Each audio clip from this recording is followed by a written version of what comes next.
Oh, hey there. I was nominated by my old mate Black Sheep Biker to do the 7th gear challenge, and I think that's come from the old the Harley riders wishing they had a 7th gear or something like that. I mean, who doesn't wish we had an extra gear? So there's 7 questions that you answer, and the first one is, what inspired you to get on your first bike? So my answer to that is that when I was a little kid, I never had an imaginary friend. I had an imaginary motorcycle and I completely drove my mum nuts with it, and I must have seen a movie or something with an old Harley on it or something. So everywhere I went I had to kickstart my bike and make all the relevant noises. So that's how I became obsessed with motorcycles, and it hasn't changed. My first motorcycle, by the way, was a CB100 that I bought off my sister. Time for some air in the tyre.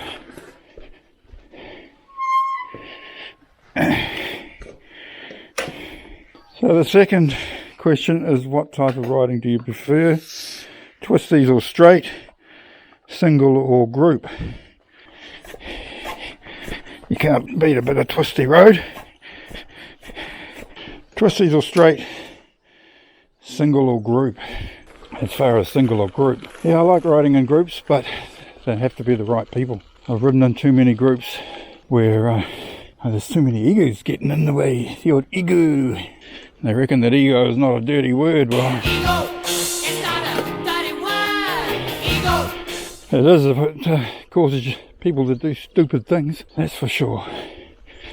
I love riding solo, but with the right people. I also love being in a group of people.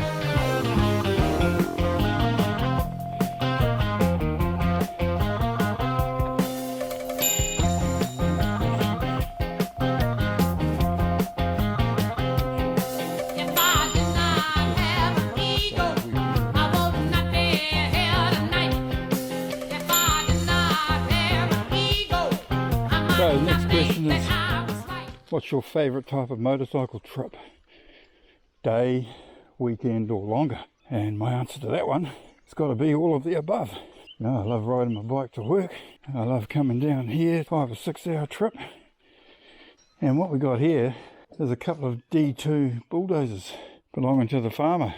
And he tells me, one of them, I'm not sure which one, is a machine that his father brought, and it was the only piece of equipment his father ever brought, brand new. And the other one was left here. And yeah, while I'm here, have a look. A D2 bulldozer, got a 4-cylinder diesel here. But what I find interesting, oh hello Bandit, you up for a wander? They've got a 2-cylinder petrol motor there. So he said that the thing is, you've got to start the petrol motor, get that all warmed up and everything, then you engage a clutch, which I presume has something to do with these levers and things, and that then turns over the diesel motor. So to get the whole thing started, he reckons it's quite a long process. Yeah, so they've got what looks like a horizontally opposed twin-cylinder petrol motor at the back of the diesel motor. So that's a real starter motor. Right, next question. What's your favourite ride or destination? Okay, we can do that. So, what's your favourite ride or destination? That's easy. Let's change gears a bit. Yeah, that's real easy.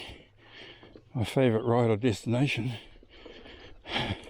is on a motorcycle, not on a push bike, and it's coming down here to our house and our little patch of land. There's only a couple of acres, but it's ours. And visiting Mrs. V, yeah, definitely my favourite, what did we say, ride or destination. Okay, next one.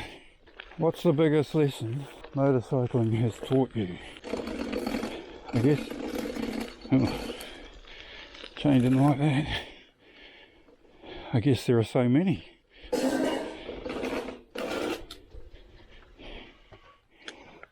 I had my size stand down.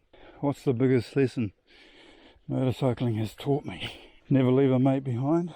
Never ride past a fellow biker who's stopped at the side of the road without first making sure everything's okay.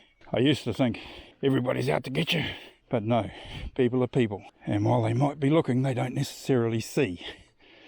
So you've got to be aware that of that. You've got to be aware that they don't mean to swerve into your lane. They don't mean to pull out of the stop sign.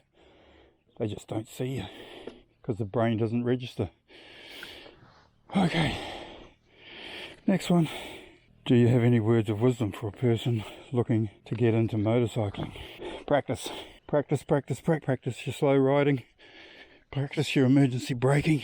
The best way to get that practice, I reckon, is the training. I rode for, God, I don't know, 35 years with no training. Went and did a gold ride forever course. No, a silver one first. I've since done a couple of gold ones. And you pick up bits and pieces. You find out things you've been doing wrong all those years. Not necessarily anything major. If you got an ego, you better keep it in good shape. But you also find out the things that you've been doing right. And that's pleasing as well. A day's riding like that on a Ride Forever course is at best you learn something new, and at worst it's a day's riding with like-minded people, so it's great. Can't go wrong. Looks like Bandit's been off for a wander by himself. Hello, how you doing? Not so easy to keep up with the bike, is he? I think there's one more. What's your next big destination or ride? Where are you going? Once again, that's easy. I'll show you. Come with me. It's not a dirty word. Ego.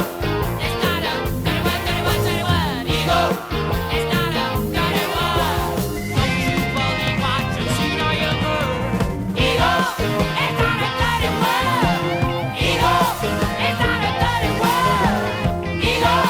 It's not a dirty word. Don't you believe what you see or you heard? Ego. Once again, puffing like an old billy goat. The next big destination or ride, well, the destination will be this one. Arriving here for a few days